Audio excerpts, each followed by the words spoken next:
Consider this before viewing Earth's Catastrophic Past, Part 1. As a class, discuss what you already know about how Earth was formed. What types of geologic events do you think led to the formation of the continents, the oceans, and the atmosphere?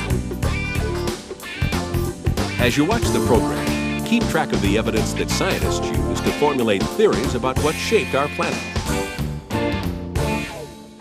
Assignment Discovery now presents Earth's Catastrophic Past, Part 1.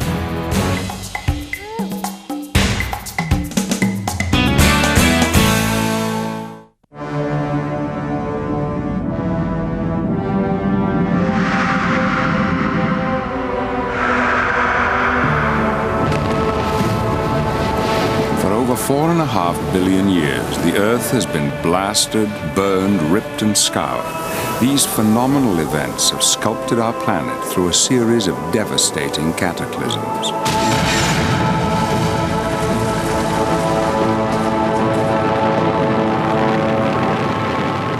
Understanding Earth's tumultuous history is like reading an intricate detective story, for the Earth is unlike any other planet. Its restless surface is changing constantly, destroying the evidence of the past. But if you know where to look for them, the clues are still there.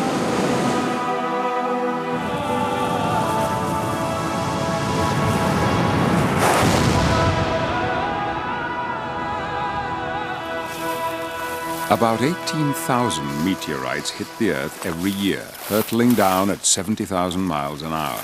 Most are small and do little damage, but each brings clues to the catastrophic formation of our planet. Geologist Roger Buick is working in northwestern Australia. Even though it's just arrived, this is the oldest thing on Earth. It's a chondrite, a type of stony meteorite, and it's been wandering around the solar system for about 4,500 million years. And it's stuff like this that the Earth is made of, space junk glued together. 4.6 billion years ago, the molten Earth grew as a continual rain of mega-meteorites pummeled it on its orbit around the Sun.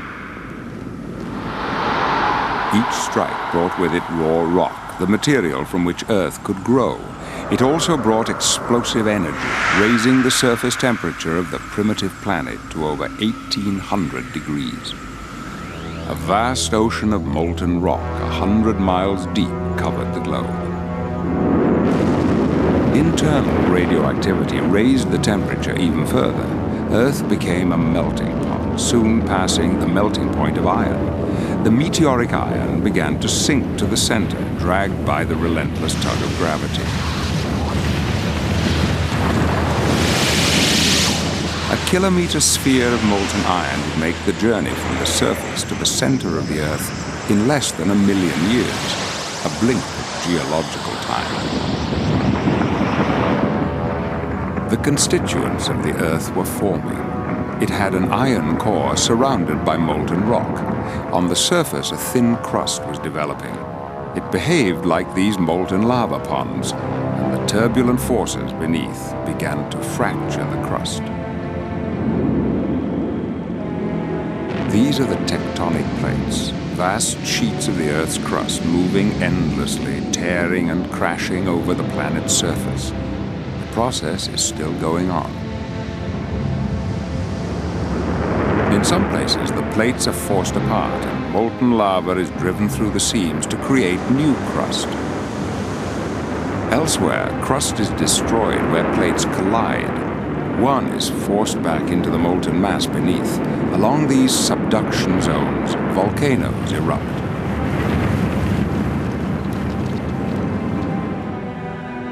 Soon after its violent beginning, the planet was to suffer the most ferocious assault imaginable. A rogue asteroid bigger than Mars smashed into it with enough power to blast much of the Earth's surface into space. The debris was drawn together by gravitational forces and formed a proto-lunar disk. From that, the new moon grew rapidly, sweeping up the debris in orbit around the Earth. Computer models suggest it only took a year for the fragments in orbit to coalesce and form a single moon. Professor Michael Rampino of New York University knows its history mirrors our own violent early years. This is the Clark telescope at the Lowell Observatory in Flagstaff, Arizona. It's a telescope that was used to take pictures of the moon in preparation for the Apollo moon landings. To see the moon tonight, we need the telescope up in this position. And we can make some fine adjustments.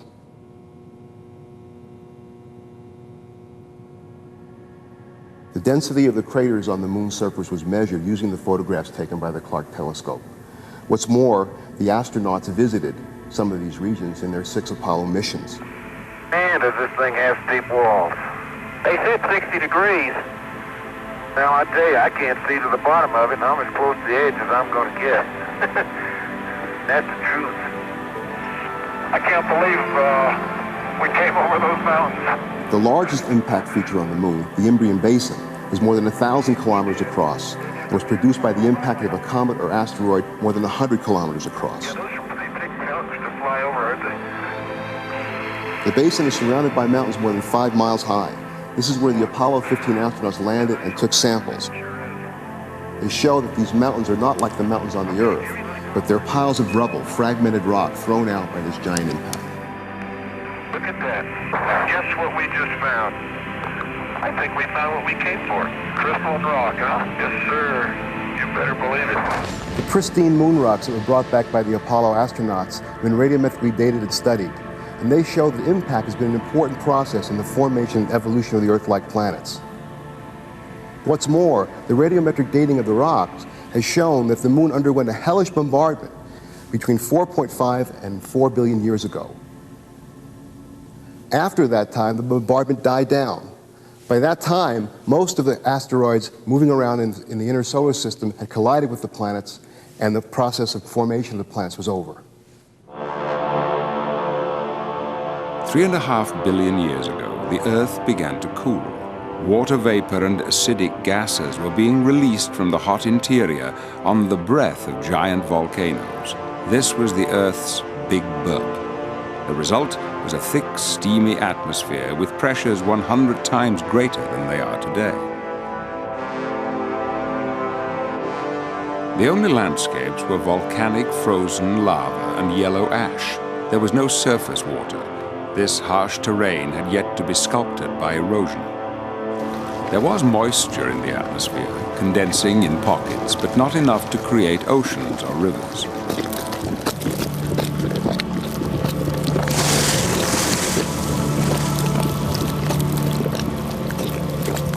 There was no oxygen in the air. It was inhospitable with no trace of life. A new theory suggests that in time, water, maybe enough to fill the world's oceans, arrived from deep space, brought on ice comets. Cosmic rain continues today with small 20 to 40 ton ice comets striking the Earth's atmosphere once every 3 seconds. They add 1 inch of water over the entire surface of the globe every 20,000 years. When the atmosphere was saturated, the rain began.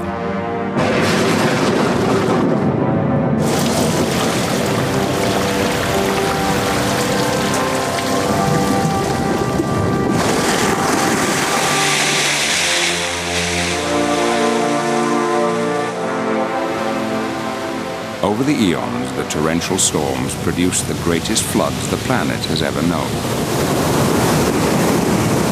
An endless ocean grew, and when the skies finally cleared, the Earth had been transformed into a watery globe.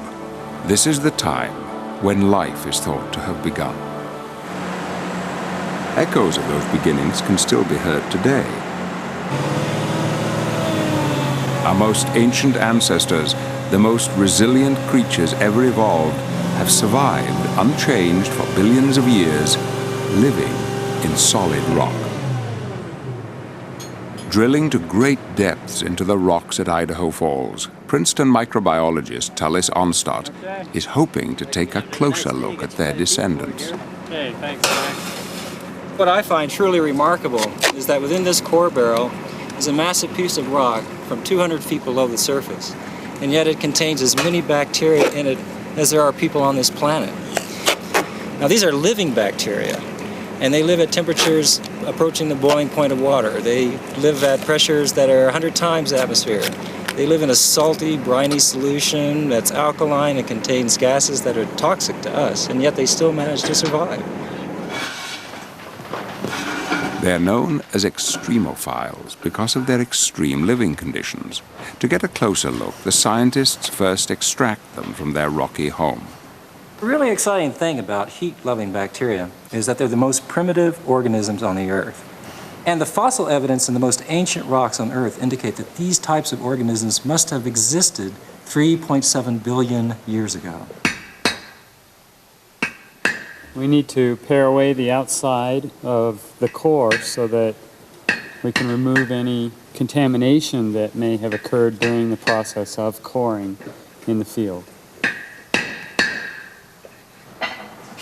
The core is then placed in a press and crushed to a fine powder. Then a sample is taken from the powder and a culture developed of the bacteria.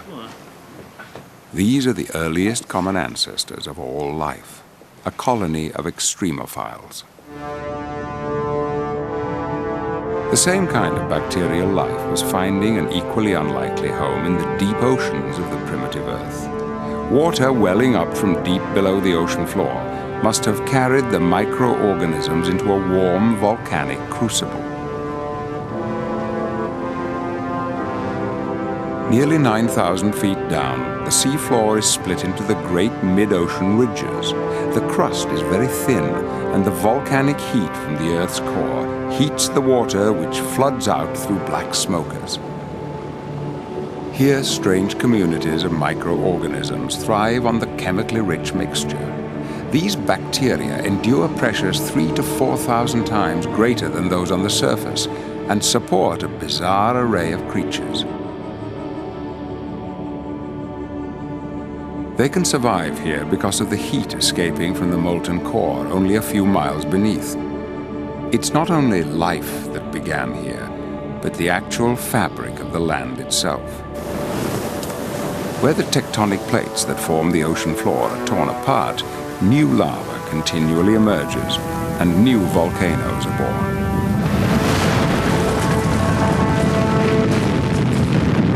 In 1963, this act of creation could be seen by all. Some 10 billion square feet of lava erupted off the coast of Iceland to form the new island of Surtsey. It emerged in a matter of days, just like volcanic islands on the primitive Earth. All over the planet, these islands appeared, and in time, they were to form the first continents. Clues as to how this happened are found in the Canadian Rocky Mountains. The outer shell of Earth, the lithosphere, carries the continents. It's made up of great stratas of different rocks extending 60 miles down into the Earth. Most of its structure is unknown. The deepest man has ever drilled is 9 miles. Exploring deeper needs a different approach. To discover just how their land was formed, a team of 700 scientists, the modern equivalents of early map makers, are charting this invisible territory. They use shock-wave detectors, geophones, which the teams are placing all over the landscape. This is the world's biggest subsurface exploration experiment, the lithoprobe. In the Yukon province, the chief scientist is Charlie Roots. Geologists who work in sedimentary rocks are used to continuity, both in oldest rocks to youngest rocks, as well as being able to take the same rock formation for a long distance. You can't do it in these mountains. The rocks on the surface indicate a large platform of limestone, and the surrounding areas are rocks that have no relation to that. They are bits that are not part of the continent that appear to have come from somewhere else. These canyons show the folds and the twists that the rocks have undergone as they've been pushed up against the ancient continent. The problem is that we only get to see the rocks that are at the surface, and In an area where rocks are steeply dipping, there is far more of the story buried beneath our feet. To send shock waves deep into the crust, 200 pounds of explosive are buried in the ground.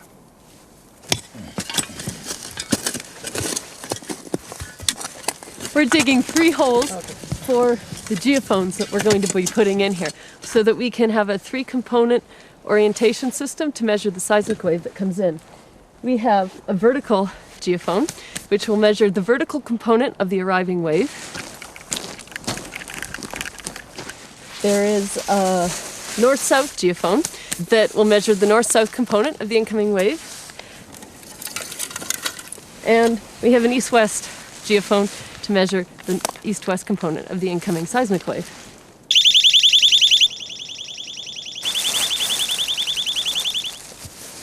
10, 9, 8, 7, 6, 5, 4, 3, 2, 1.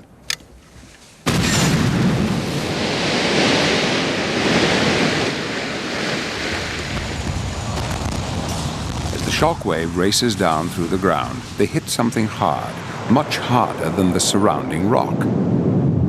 The shock waves are reflected and speed back to the surface, taking their precious information to the geophones. Analysis of the results shows that under the Rockies are the buried remains of ancient volcanic islands. Over the last 200 million years, hundreds of these islands were grafted onto the North American continent. They form much of the land west of the Rockies, stretching from Mexico to Alaska. This is a clue as to how the first land masses were created, but until very recently, science was at a loss to say just when it happened. Then one day, prospecting for minerals in northwestern Australia, Roger Buick made a startling discovery. This rock is part of the oldest land surface on Earth. It has miraculously survived the never-ending cycle of formation and destruction of the crust. The vertical stripes have endured for over 3.6 billion years, giving a date for when the land began. Nearby, in the younger sedimentary rocks of the Carragini, are all the clues to solve another chapter of Earth's history. This was the first place where life and the land began to interact, and the traces are clear to this day. The impressive thing about the place is how red it is. In fact, red rocks stretch for hundreds of miles in every direction. The reason they're red is because of this red mineral, hematite, iron oxide, or rust. And the way they formed was when dissolved iron in the ocean combined with oxygen and precipitated out as iron oxide, settled down to the sea floor and accumulated on the bottom of the sea. Initially, the atmosphere of the Earth had no oxygen. The same applied to the oceans. These rocks record an intermediate period when there was still no oxygen in the atmosphere, but the upper layers of the ocean contained oxygen. There's a huge amount of iron oxide here. The sheer volume suggests that the oxygen could only have had one plausible source: biology, living organisms excreting oxygen as a byproduct of photosynthesis. After 2 billion years, the oxygen had finally combined with all the iron. For the first time, free oxygen was able to escape into the atmosphere, and the air became breathable. Deep into the Australian outback is more evidence of primitive oxygen-producing organisms. In a secret location Buick discovered are some of the world's oldest and rarest fossils. What I've done is step back more than 3/4 of the way back to the beginning of Earth history. And here are wrinkly layered sediments that occasionally dome upwards. And these are stromatolites, sedimentary structures created by filamentous microorganisms trapping sand and mud between their little filaments. Those microorganisms were probably photosynthetic. the layers thicken over the tops of these domes, competing with each other to get nearer the sunlight. By producing oxygen, stromatolites change the planet forever. These tiny bacteria were the first organisms to live together in colonies.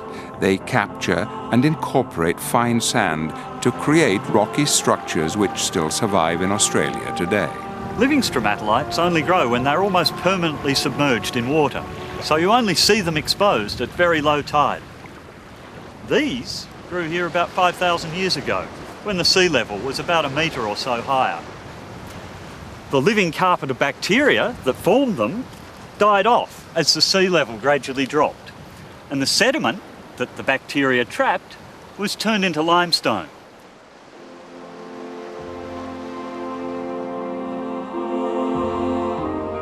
Life flourished and became a force to shape the world. In Utah, the shells of countless millions of marine creatures which lived and died here have been exposed where the San Juan River creates a great tear in the Earth's crust. The river has revealed a lost world where shallow seas once lapped the shores of the world's only landmass, the giant supercontinent Pangaea.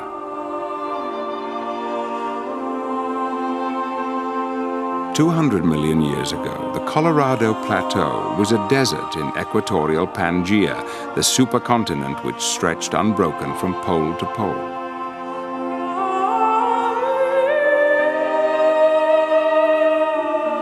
"50 million years ago, this entire region underwent a cataclysmic change. Erosion began relentlessly stripping away layer upon layer of rock. The tectonic forces which squeezed, compressed, and lifted the land were locked in an endless battle with erosional forces, carving the land flat again, shaping fantastic landscapes.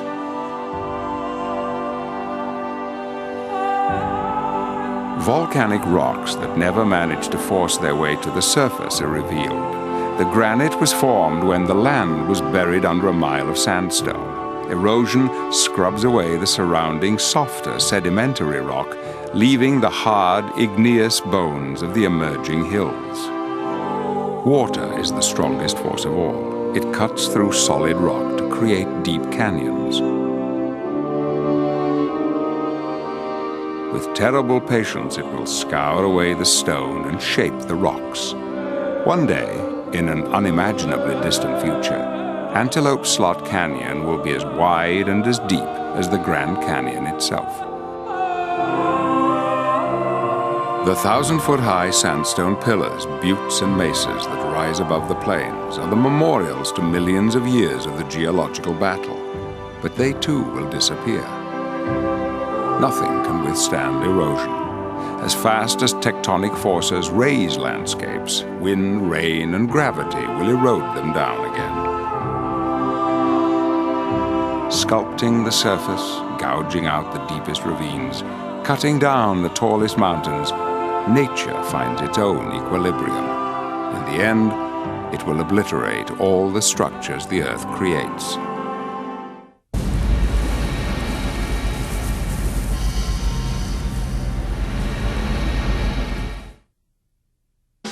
Now that you've seen Earth's catastrophic past, Part 1, talk about this. Geology can be defined as the science dealing with the formation and structure of Earth. Discuss how geology has increased our understanding of Earth's biological history. Use examples from the documentary to illustrate your points. Now try this. Research one aspect of the creation of Earth or its atmosphere. Then create a presentation using visual support materials such as maps, graphs, and sketches to illustrate your data. Share your research in a class-wide geologic conference.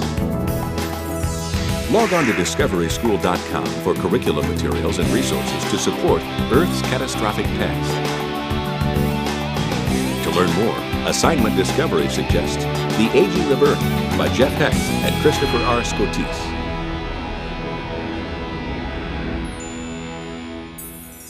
Consider this before viewing Earth's Catastrophic Past, Part 2. Environmental scientists believe that the continents were once joined together in one supercontinent. While you watch the documentary, keep track of the evidence that supports this theory. What events might have led to the separation and the unique landscaping of Earth's lithosphere? Assignment Discovery now presents Earth's Catastrophic Past, Part 2.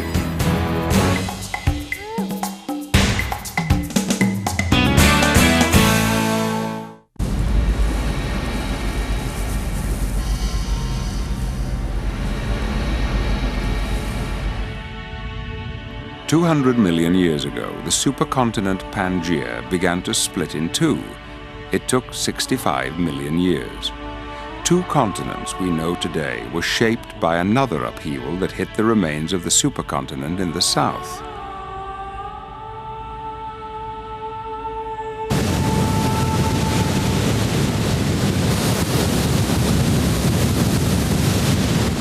In the jungles of South America, I found one of the most remarkable features on the face of the planet. This whole landscape owes its existence to this violent chapter of Earth's history. The hope of finding more clues to this catastrophe has drawn Professor Michael Rampino here. Iguazu Falls, Argentina. For me, the most spectacular waterfalls in the world. Not only because of the spectacular scenery here, 250-foot-high waterfall, a mile wide, but because of the spectacular geology. What's more, the rocks of the falls contain evidence pertaining to a geological event that took place here 135 million years ago. The geological evidence is here in these rocks. This is basalt, a hard volcanic rock, stained red by iron oxide, oxidation of the iron within the rock. In fact, we're standing here at the base of a basaltic lava flow more than 100 feet thick. Just one of many lava flows in this area, which form a pile of lava more than a mile thick. In fact, in the waterfalls, one can see steps of the waterfalls, which shows the individual lava flows in this pile. Imagine volcanic eruptions so enormous as to produce lava flows erupting from giant cracks and fissures in the Earth's crust, flowing out over an area twice the size of the state of Texas, more than 250,000 square miles. An enormous volcanic event. Massive amounts of sulfur-rich gases spewing into the atmosphere, droplets of sulfuric acid forming a veil that cuts out the sunlight and cools the climate, sulfuric acid rain killing the vegetation, the makings of an environmental disaster of enormous proportions. This is 135 million years ago, at the end of the Jurassic period of geological time, a time when there were mass extinctions of many forms of life. There's evidence here in these rocks for even more dramatic event in the history of the Earth.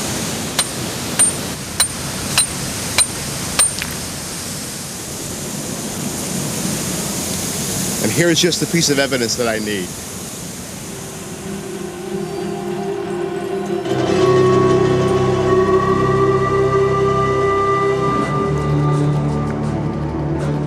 On the other side of the world, across the Atlantic Ocean, is the world's most ancient desert. It dominates most of the southern African country of Namibia.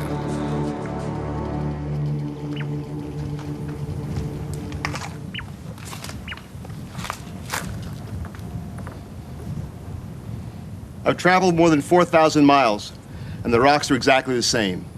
They're basalts, and the age is 135 million years. Clearly, when these rocks were erupted, as floods of lava traveling hundreds of miles, South America and Africa were together as one supercontinent. The Atlantic Ocean, which now divides Africa and South America, owes its very existence to this geological cataclysm that tore Pangaea apart. The supercontinent looked like this, made up of the present-day continents of Africa, South America, India, Antarctica, and Australia. The cracking started here and split the continent into the present-day continents of South America and Africa.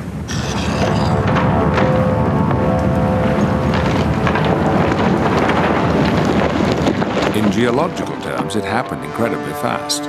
The crack opened northwards at a speed of 2 inches per year, the split unzipping the land as it went along. Fountains of volcanic fire leapt through the crack. The entire process took only 5 million years to complete. Evidence of the unzipping is clear.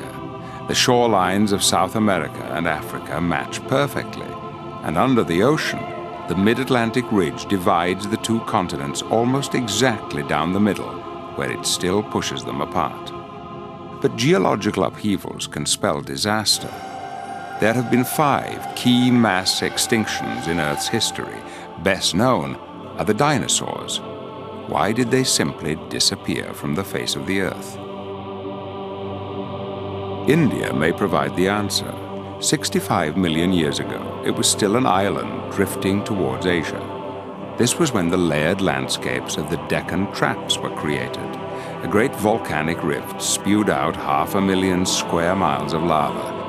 Layer after layer of lava lies on the land in places up to 8,000 feet thick. Some scientists believe that the scale of this volcanic activity was so great it killed off the dinosaurs. Professor Michael Rampino thinks the traps were triggered by an extraterrestrial visitor. This is the Hoba iron meteorite in Namibia. It's the largest meteorite known on Earth. And like most meteorites, it contains the rare element iridium. And iridium has proven to be the clue, the connection, between the impact event and the extinction of the dinosaurs. Iridium is found near impact craters, but is extremely rare elsewhere in the Earth's crust. At these craters, the levels of iridium are 10,000 times higher than normal. Such high concentrations have been found in the sedimentary record all over the world at a consistent date of 65 million years ago. Recently, a crater more than 110 miles wide was detected off the coast of Mexico's Yucatan Peninsula. It too was created 65 million years ago. It was formed by a 10-mile wide cosmic killer which closed on Earth at more than 60,000 miles an hour.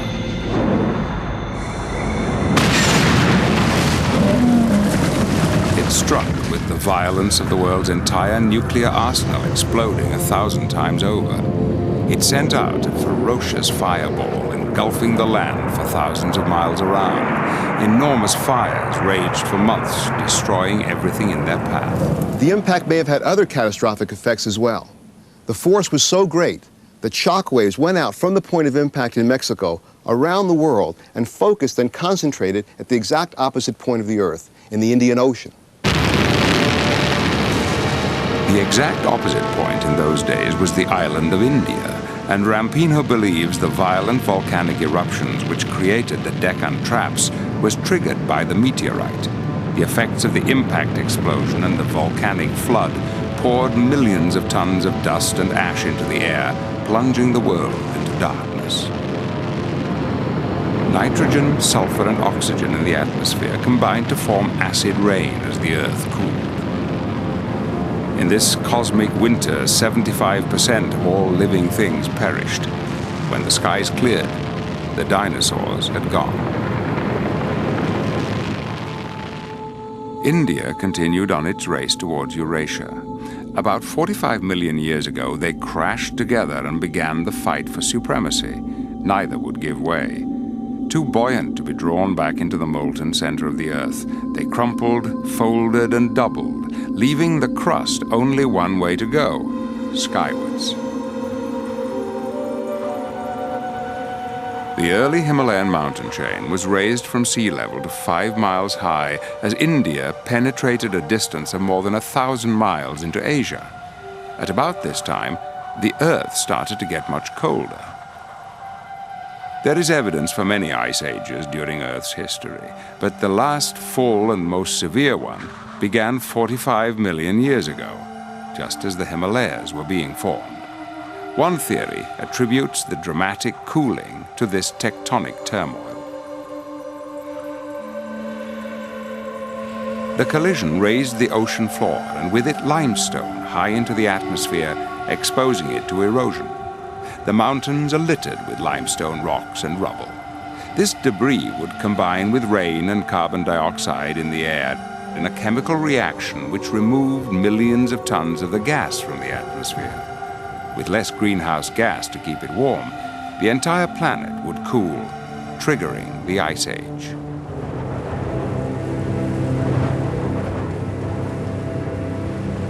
The poles were now permanently covered by ice over 2 miles thick. At the edge of the vast ice sheets, immense glaciers advanced relentlessly. Nothing could resist as they raced forward at speeds of up to 10 feet per day.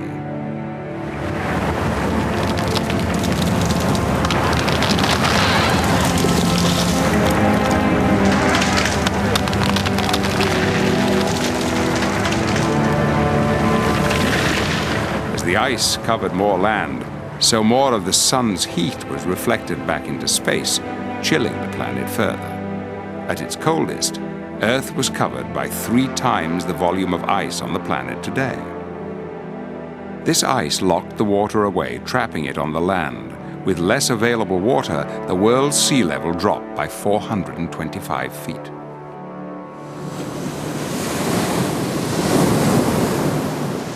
Today, the Caribbean island of Grand Bahama holds the clearest clues to the dramatic change in past sea levels. Microbiologist Steffi Schwab has been piecing the story together.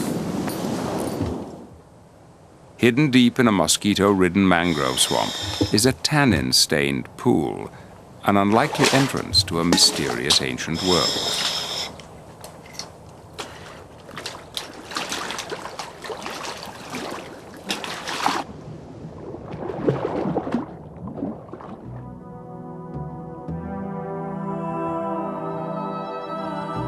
These caves have a story to tell concerning past sea level fluctuation and past interglacial and glacial periods.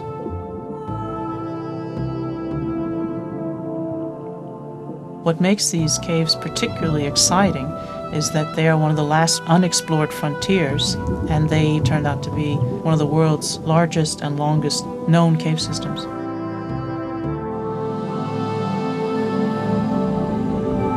We move from the entrance into a very large cathedral room where we can see the ceiling comes up to what we commonly call these cave systems, which is a blue hole.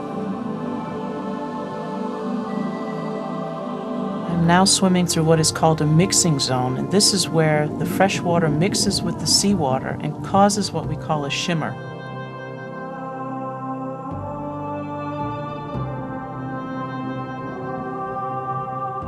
This mixing zone is responsible for aggressively attacking the wall rock.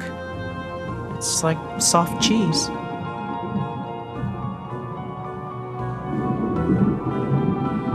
Normally, limestone could not be removed with your finger. You would need a rock hammer and a chisel.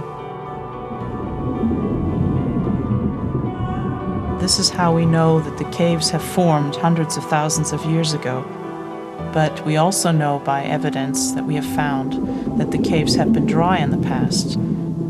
20 meters down further into the cave system are these bat droppings that have been fossilized. And we know the only way that this can happen is when the caves are dry, because bats do not swim. And when bats roost in the ceiling, the droppings collect on the rock and they become very hard.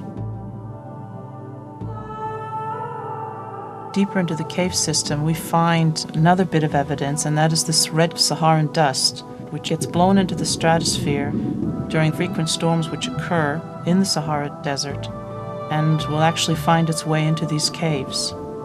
Most likely it's happened during periods when the cave was dry.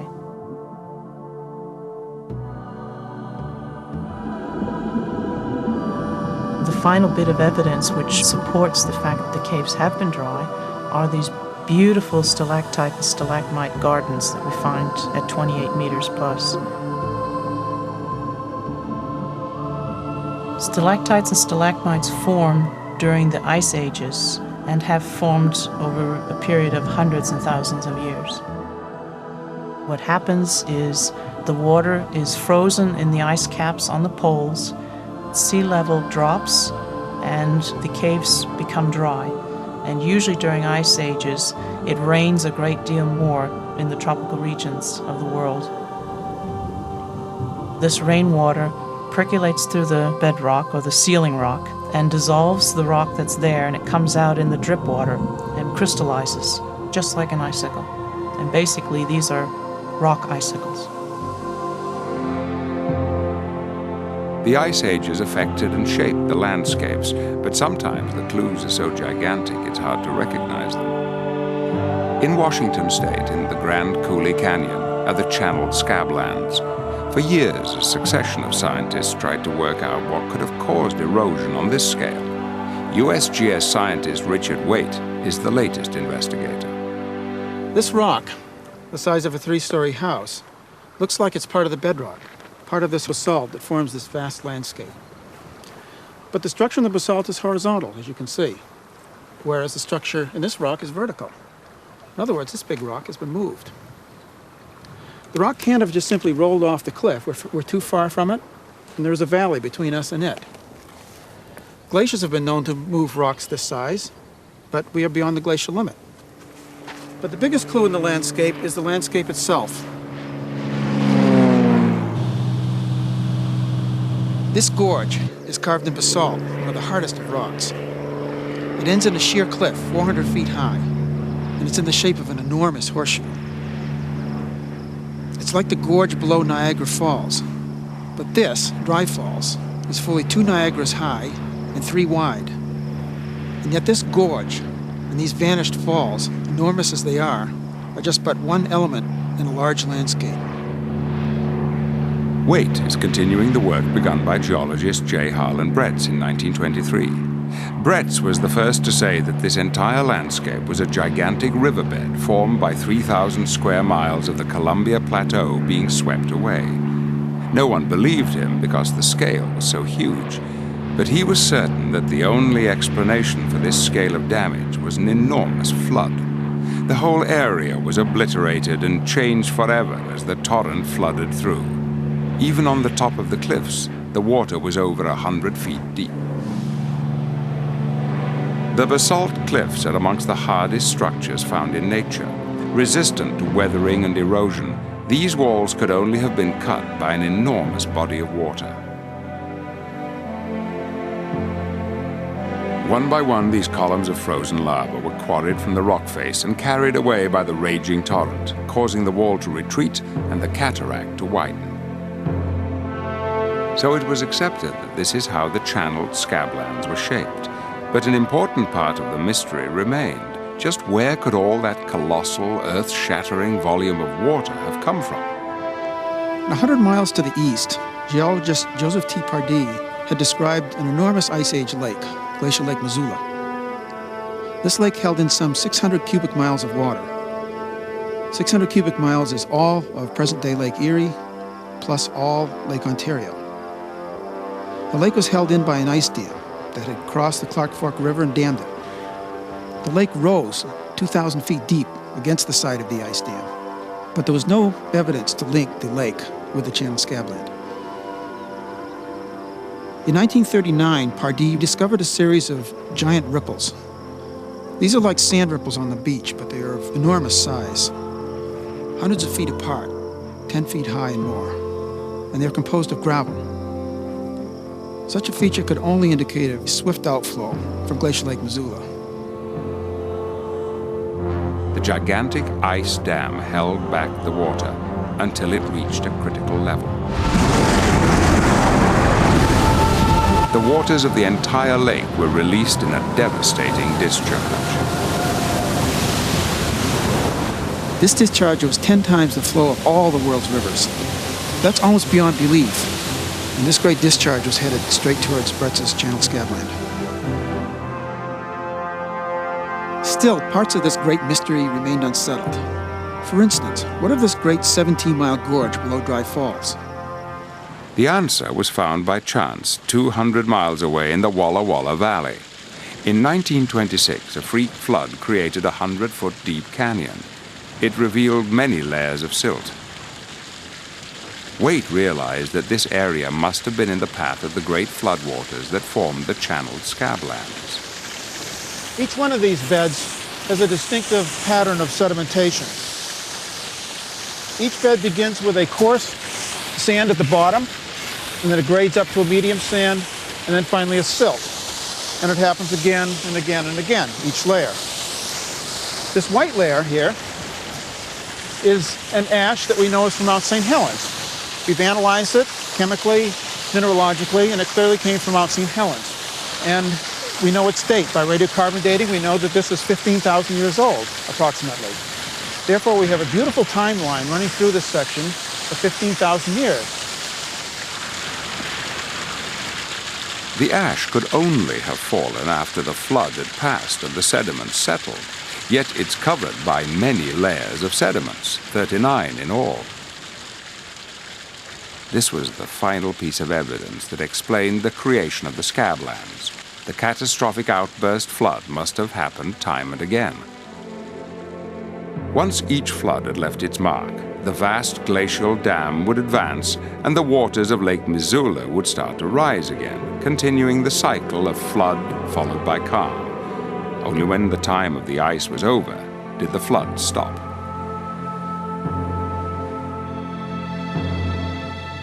The change from Ice Age to warmer times is governed by how close the Earth is to the Sun. Every 100,000 years, the shape of the Earth's orbit around the Sun changes. This has led some scientists to wonder if the recurring cycle of catastrophe and extinctions on our planet is governed by extraterrestrial forces. Mass extinctions and the catastrophes that caused them seem to follow a periodicity of about 30 million years. It's that cycle that suggests that the cause of a catastrophe lies outside the Earth. Our solar system is on a voyage through the disk-shaped Milky Way galaxy. Every 30 million years, we pass through the densest part of the galactic disk. During that time, the comets of our solar system can become disturbed and fall inward toward the inner planets. During this period, the Earth is more likely to be impacted.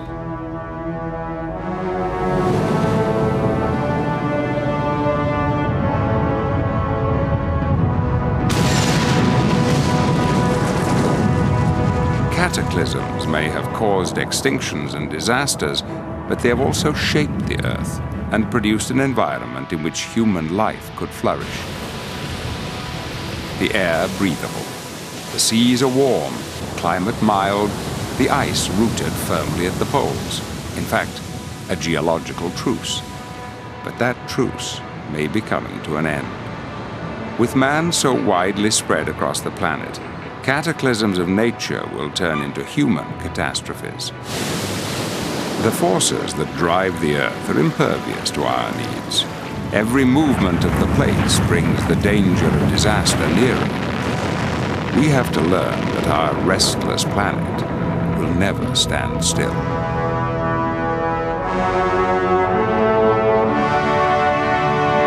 Stay tuned.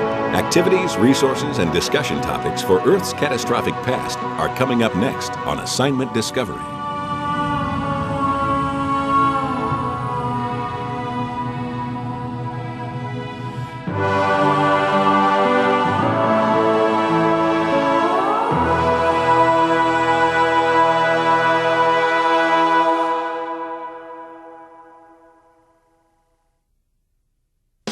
Now that you've seen Earth's Catastrophic Past, Part 2, talk about this. The documentary highlights several different research efforts aimed at creating a picture of Earth's past. Choose one of these studies and make a list of the supporting evidence presented in the documentary. Is the evidence convincing to you? Now try this. Pretend that you're teaching a class on geology and must introduce the plate tectonic theory. Prepare a lesson plan, gather visual aids, and compile a list of resources to teach your students the basics of plate tectonics. Log on to discoveryschool.com for curriculum materials and resources to support Earth's catastrophic past. To learn more, Assignment Discovery suggests Fanfare for Earth by Harry Y. McSween, Jr.